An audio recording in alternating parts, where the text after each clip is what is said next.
Afternoon, everybody. How are we? Good? Good. President Trump is saddened and outraged over the brutal murder of two Israeli embassy staff here in Washington, D.C. last night. Yaron Lashinsky and Sarah Milgram were a beautiful young couple. In fact, we learned that Yaron was planning to propose to Sarah next week in Jerusalem. Yaron's father, Daniel, spoke about the young couple's devotion for one another this morning. He said, "They were in love, one for the other. The embassy told us they were like a star couple at the embassy. I never expected something like this. He had his whole life before him." These words, especially every parent knows, are heart-wrenching. The evil of anti-Semitism must be eradicated from our society. I spoke to the Attorney General this morning. The Department of Justice will be prosecuting the perpetrator responsible for this to the fullest extent of the law. Hatred has no place in the United States of America under President Donald Trump. Everyone here at the White House is praying for the victims' friends and families during this unimaginable time. Now for some scheduling announcements. On Saturday morning, President Trump will deliver the commencement address at the United States Military Academy at West Point. On Monday, to commemorate Memorial Day, the President will visit Arlington National Cemetery and participate in a wreath-laying ceremony. The President will further honor our military next month on June 14th when he hosts the 250th anniversary of the United States Army with a grand military parade celebration right here in our nation's capital. President Trump will be joined by veterans, active duty troops, wounded warriors, Gold Star families, and patriotic Americans from across the country to celebrate our heroes who have kept us safe. Tickets for the parade and the celebration are available through the America 250 Commission's event registration portal. It will be a truly historic and special day for our country. After the parade, President Trump will travel to the G7 Leaders Summit in Canada from June 15th through the 17th. We will be sending additional logistics information out after the briefing. Last night, Republicans in the House passed the One Big Beautiful Bill Act, the most significant piece of legislation in years. There were a lot of good faith negotiations in the Republican conference leading up to the final passage, but as always, President Trump came in at the end to bring all sides together and get this deal done. This One Big Beautiful Bill will implement President Trump's Make America Great Again agenda by delivering the largest tax cut in American history for middle-class families, the working class, and small businesses. The One Big Beautiful Bill fulfills President Trump's promises of no tax on tips, which was applauded today by the CEO of Uber, no tax on overtime, a Made in America auto tax break, Trump savings accounts for newborn babies, and substantial tax cuts for our amazing seniors' Social Security benefits. The One Big Beautiful Bill will permanently secure the border by delivering the largest border security investment in history, funding at least 1 million annual removals of illegal aliens to carry out the largest deportation campaign ever, finishing the Trump border wall, and giving pay raises and bonuses for our incredible ICE and Border Patrol agents. The One Big Beautiful Bill protects the Medicaid program and its benefits for the most vulnerable Americans that the program was designed for, by kicking off 1.4 million illegal aliens from receiving benefits and implementing common sense work requirements for able-bodied Americans. The One Big Beautiful Bill also helps get our fiscal house in order by carrying out the largest deficit reduction in nearly 30 years with $1.6 trillion in mandatory savings. Every single Democrat in the House of Representatives who voted against all of these common sense and massively popular policies. The Democrat Party has never been more radical and out of touch with the needs of the American people. The One Big Beautiful Bill is the final missing piece toward ushering the golden age of America. The Senate should pass this as quickly as possible and send it to President Trump's desk for a final signature. After today's briefing, President Trump will hold a Make America Healthy Again event alongside Secretary Kennedy and several other cabinet secretaries to unveil the Maha Commission report. President Trump wants every child in America to grow up and to live a long and healthy life. That's why he's working alongside Secretary Kennedy to end the chronic disease epidemic to keep our children healthy, safe, and disease-free. The Maha Commission report is a historic assessment the first of its kind by any presidential administration, of current evidence and research about the health crisis affecting America's children. This report is a review of pre-existing research to comprehensively assess what we understand about our health problems and what we don't understand, and how we can find those answers. All of the findings will be based on the gold standard of science. And I think I speak for all MAHA moms across the country when I say we look forward to the president's event and remarks later this afternoon. And as we head into the Memorial Day weekend, a quick update on gas prices. According to the fuel savings platform GasBuddy, the national average price of gasoline is expected to be $3.08 on Memorial Day. We expect that to continue to decline because of the president's energy policies. But this is down from Memorial Day last year. And adjusted for inflation, it's the second cheapest price for a gallon of gas on Memorial Day since 2003, thanks to President Trump. And finally, in other news, the Department of Homeland Security conducted a deportation flight from Texas to remove vicious illegal criminals in the United States. All of these individuals were sent or are trying to be sent to a third country. And President Trump promised to get vicious, illegal alien murderers, rapists, and pedophiles like these out of our country, and he is trying to deliver on this promise. But no matter how upset this makes Democrats, we will continue to deport these monsters to keep Americans safe. And here are the heinous of individuals who were on that flight. A Cuban national, convicted of homicide, armed robbery, false impersonation of an official, kidnapping, and robbery strong arm. A Cuban national convicted of attempted first-degree murder with a weapon. A citizen of Laos convicted of first-degree murder and robbery. A Mexican national convicted of second-degree murder. A citizen of South Sudan convicted of robbery and the possession of a firearm. A citizen of Burma convicted of lascivious acts with a child less than 12 years old. A citizen of Burma convicted of first-degree sexual assault involving a victim mentally and physically incapable of resisting. It's disgusting. And a Vietnamese national convicted of first-degree murder. Now, a liberal activist district court judge in the city of Boston, Massachusetts, is trying to force the President of the United States to bring these monsters back to our country. Judge Brian Murphy is ordering the Department of Homeland Security to give these illegal criminals 15 days to reopen their immigration cases with access to phones and attorneys. Every single one of these individuals, I will add, had final orders of removal from our country. And now Judge Murphy is forcing federal officials to remain in Djibouti for over 2 weeks, threatening our U.S. diplomatic relationships with countries around the world, and putting these agents' lives in danger by having to be with these illegal murderers, criminals, and rapists. This is completely absurd. Judge Brian Murphy is not the Secretary of State. He is not the Secretary of Defense or the Commander-in-Chief. He is a district court judge in Massachusetts. He cannot control the foreign policy or the national security of the United States of America, and to suggest otherwise is being completely absurd. According to new reporting about this judge, he's a registered Democrat in Massachusetts who during his Senate confirmation hearings failed to disclose his ties to a radical left-wing organization that claimed the word illegal to describe illegal aliens was inherently prejudicial. This massive judicial overreach by Judge Murphy is part of the same opposition our administration has faced since day one. Radical left-wing judges are egregiously trying to stop President Trump from using his core constitutional powers as head of the executive branch and commander-in-chief. These judicial activists want to unilaterally stop President Trump from deporting foreign terrorists and keeping the American people safe. Nearly 80 million Americans re-elected this president to deport illegal criminals from our homeland, and polling consistently shows that 90% of Americans want illegal alien criminals, especially those with final orders of removal from our country, who have chosen to continue to stay here illegally. Americans want these people sent home. We hope the Supreme Court will continue to rein this in as soon as possible to restore proper constitutional order in our country. We'll take some questions. And here in our new media seat today, we have Jillian Michaels. She's a renowned personal health expert. I know all of you know her. I certainly do, watching fitness videos growing up.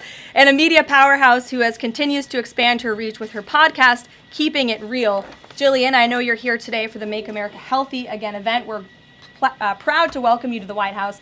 Thanks for being in the briefing. Why don't you go ahead? Thank you for having me.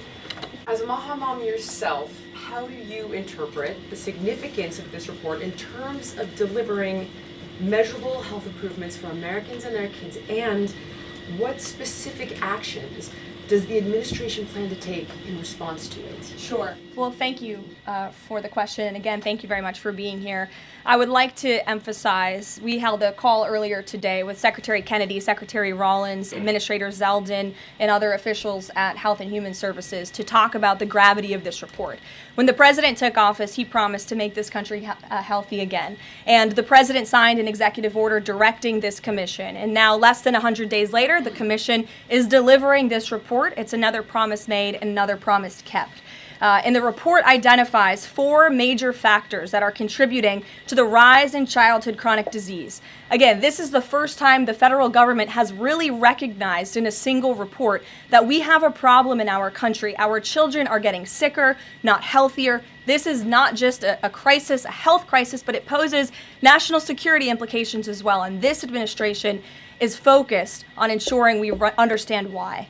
The 4 factors contributing to the report, as you will all hear from the president later, are number 1, poor diet, a robust discussion about ultra-processed food that are dominating our children's diets, environmental chemical exposure, plastics and other chemicals that are unfortunately a part of our daily American life.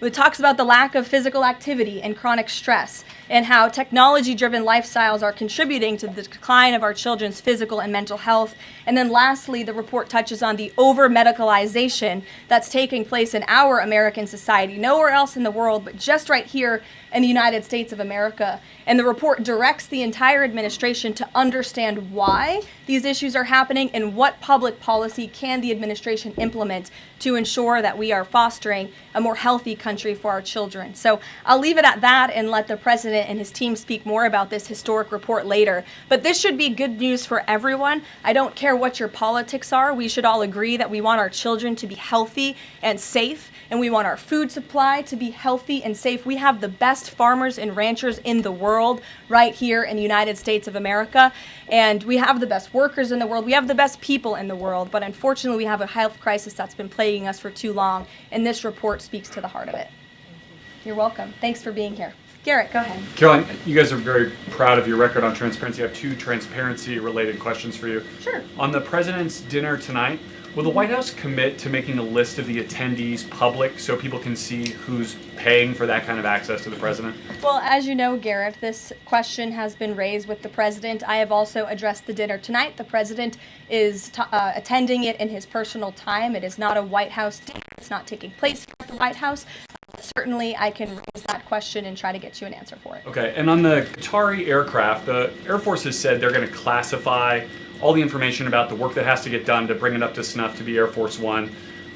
Previous Air Force One contracts, including the one that the president entered into in 2018, are public. That's available knowledge. Will the White House commit to releasing who's doing that work and the cost of that work? I understand that some elements might be classified about specific systems, but will you commit to releasing that basic information so people can see ultimately what this costs? Well, Garrett, as you know, that's a question for the Department of Defense and the United States Air Force, who is accepting this jet as part of their fleet. Declassify anything he wants. Well, you'll have to ask the Department of Defense and the United States Air Force, who is accepting this jet as part of its fleet. Peter.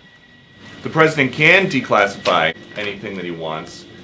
Has he looked to see if there are any records here that would contradict what we've been told about Joe Biden's decline? He has not directed anyone, to my knowledge, to look into that, but surely I can ask him if he intends to. I think the president has spoken on this pretty extensively, and I have spoken about it extensively from this podium as well, how it was truly one of the worst political scandals this country has ever seen, that the previous administration covered up the decline in the former president's mental and physical ability. And it's now all coming out, but the American people knew the truth, and that's one of the many reasons why President Trump won the election on November 5th. And President Trump says that he basically thinks unelected Biden staffers concealed his decline so that they could use the levers of power for their own personal gain. Well, Look, that's not just the president thinking that, Peter. There's a new book out. I don't know if any of you have heard about it. Again, a little bit too late because the American people knew the truth on this from the very beginning. And there were reporters in this room, including some from your network, Peter, I'll give you a little bit of credit here, who have said that clearly Joe Biden's staffers were engaging in this cover-up. So this is common sense. This isn't the president making it up. These are facts that are now finally being revealed. Right, and I'm not saying the president's making it up, but he specifically talks about the auto pen. He thinks that staffers were using this auto pen. Is there some kind of like a badge that you have to swipe to use an auto pen? Is there a record of that? I can tell you here at this White House, the president signs any document that has legal implications. The president signs every executive order. He signs every proclamation. He signs pretty much every document that is needed for the president's signature, with the exception of maybe some letters to children. From what we have heard and seen, that was not the case in the previous administration, and the president is raising good questions that are worth looking into. And as for Maha, I'm going to take a sip of water, if that's okay with you guys. Go ahead. Thanks, Caroline. Back to the presidential gala tonight. Did anyone in the White House or in the White House counsel's office advise the president against holding this sweepstakes, whereby people who spent the most money on his Trump coin would then have access to the president at this dinner? Again, the president has been asked about this. He has addressed this. I have also stated previously from this podium that the president is abiding by all conflict of interest laws that are applicable to the president.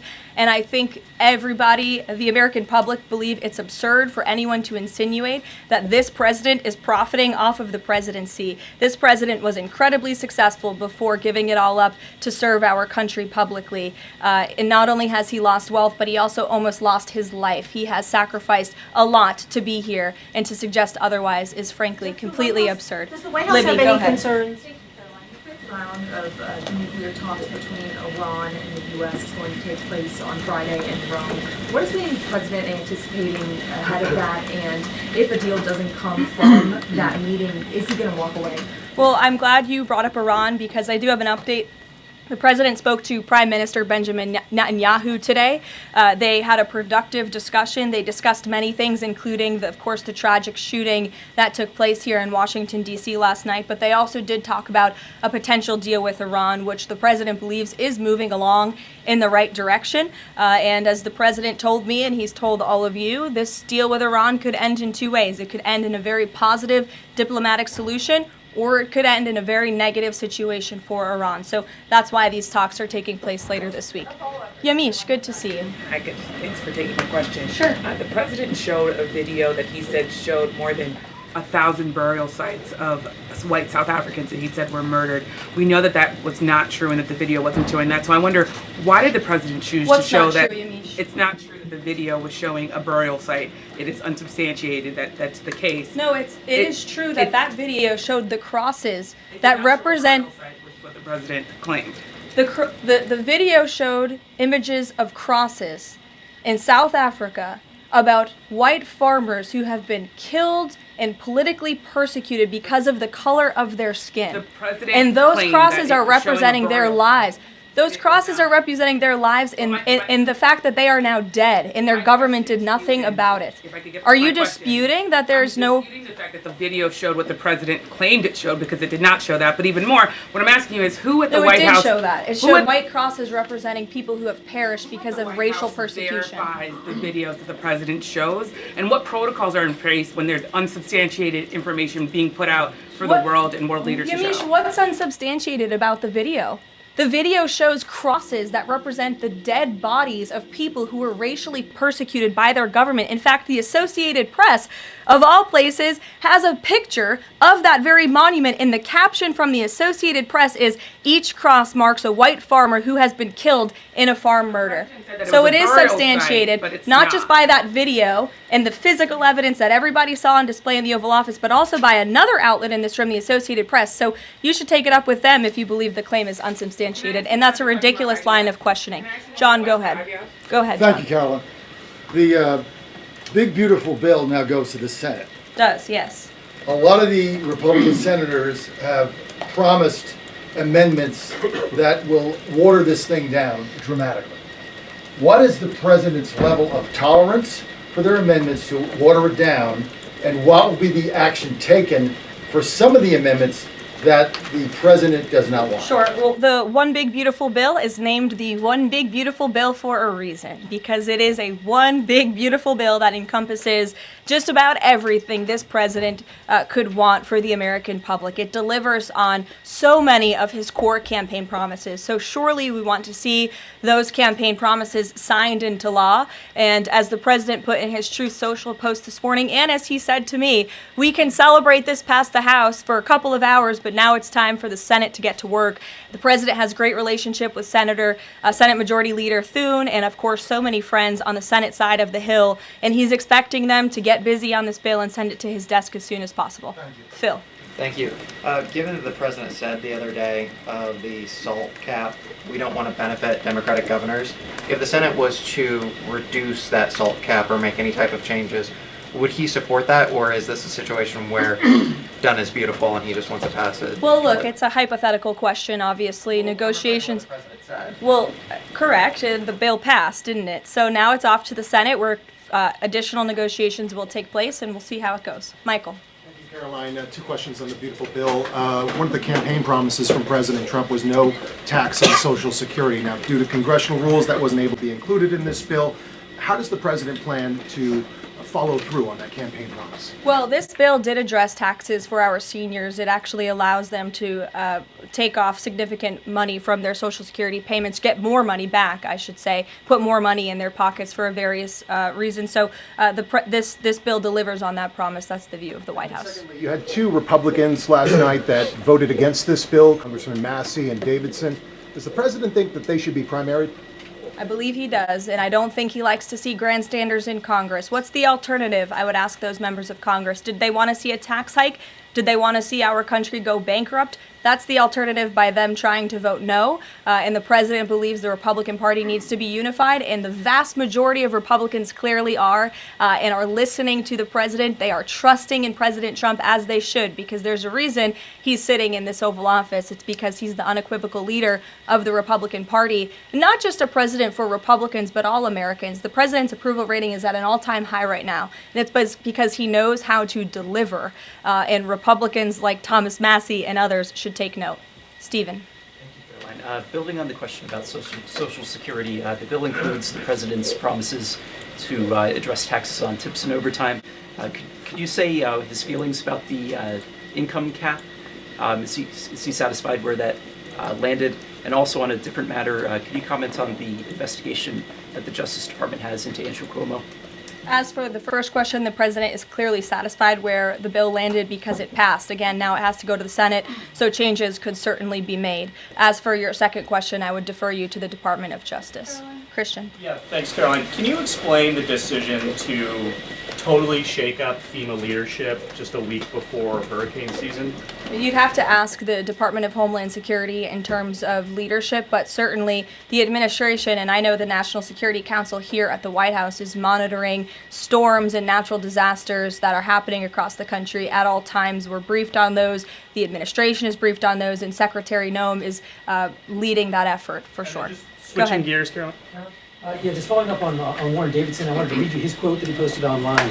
While I love many things in the bill, promising someone else will cut spending in the future does not cut spending. Deficits do matter, and this bill grows them. Why should that get a Republican primary? This bill saves $1.6 trillion for the American taxpayer.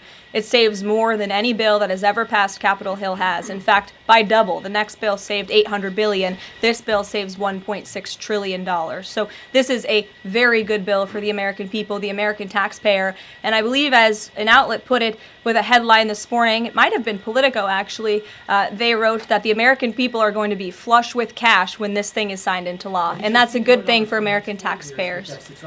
Sure, go ahead.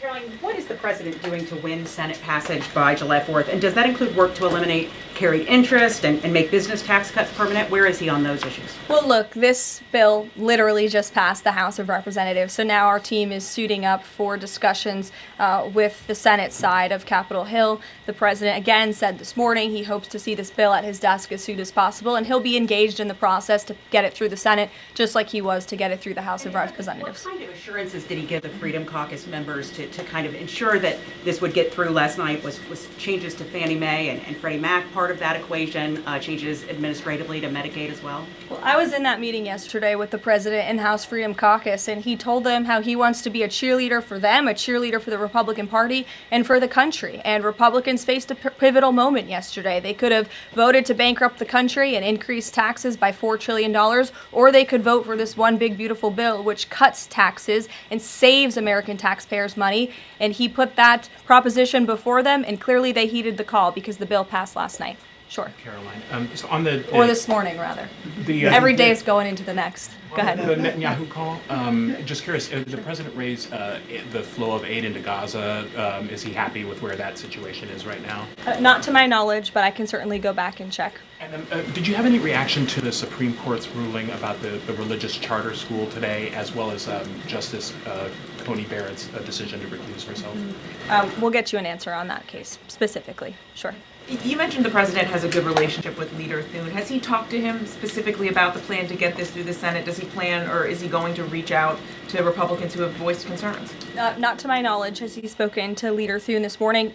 He very well could have. I just wasn't briefed on that call. We can go back and check for you. The president did speak to Prime Minister Netanyahu this morning. He also had a call with President Sheinbaum this morning. He was receiving his intelligence briefing. He's been very busy all morning. But again, he certainly intends to remain active and engaged in these negotiations with the United States Senate to get this bill done. And just following up on the dinner tonight, you mentioned this is not a White House dinner, but the president is always the president, and the Trump family is making money off of this. So can you just explain, how is this not the president using the office to enrich himself? All of the president's assets are in a blind trust, which is managed by his children. And I would argue one of the many reasons that the American people reelected this president back to this office is because he was a very successful businessman before giving it up to publicly serve our country. Reagan. Thanks, Caroline. Last week, the president told Brett Baier that he trusts his people, but thinks that the official narrative on his assassination attempts are, quote, a little bit odd. FBI Deputy Director Dan Bongino said days later that there's no conspiracy to find, and as he put it, quote, the there that you're looking for is not there. My question is the president personally satisfied with the investigations into the attempts on his life? And does he agree with Deputy FBI Director, or does he think there's more to it? Well, in the lead up to your question, you answered your own question with the president's own words, and I'll leave it at that. Sure, go ahead, Haley. Thank you, Caroline. Haley, go ahead. Oh, thanks. I wanted to follow up on his call with Prime Minister Netanyahu in his effort to reach a deal with Iran.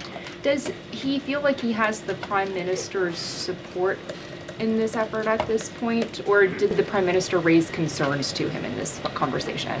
I won't get further into the private discussion between the president and the prime minister, but surely they have a good relationship, one that's built on transparency and trust.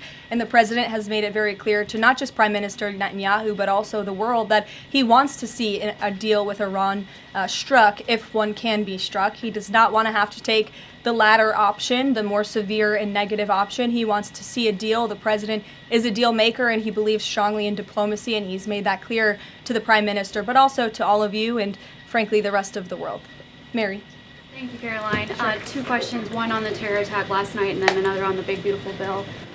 Do you or President Trump have a message to politicians like Ilhan Omar, who only this morning explicitly avoided condemning this act of terror? It's despicable.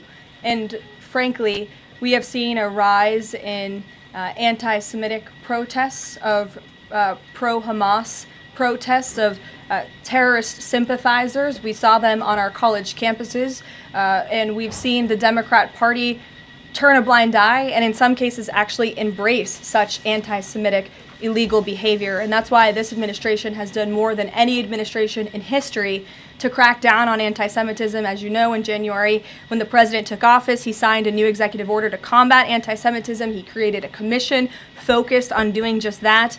The Justice Department announced their task force as well. The Secretary of State, Marco Rubio, has revoked thousands of student visas from campuses where these pro-Hamas terrorist campus agitators and violent protests took place. And we've also withheld funding from those very campuses as well in an effort to combat anti-Semitism. So the president's made it very clear that such hatred will have no place in our country. Thank you. And then on the big, beautiful bill, I know there's a provision that the House included that defunds Planned Parenthood, not only because of the fact that it's the nation's largest abortion provider, but also because it's, I think, the biggest distributor of transgender hormones right now, even to minors, according to Live Action. So is the president committed to making sure that provision stays in the Senate?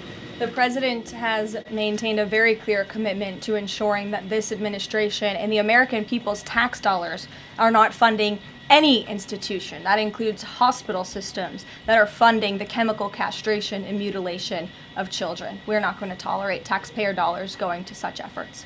Sure. Thanks, Caroline. You mentioned at the top of the briefing that the migrants were to be sent to a third country. I was just wondering, could you share any more on, which countries the administration has struck these agreements with and what that agreement with South Sudan specifically looks like?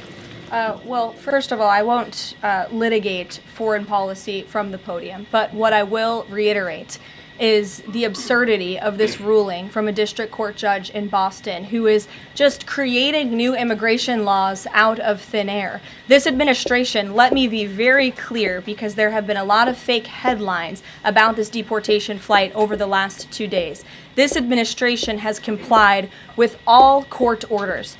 And the individuals whose names I just revealed and whose criminal histories I just spoke of that are on this flight, every single one of them had a final order of removal from our country. In fact, one of these violent illegal criminals had a final order of removal given to him in 1999. It's 2 years after I was born. This individual, this criminal, has been living in our country for an entire generation.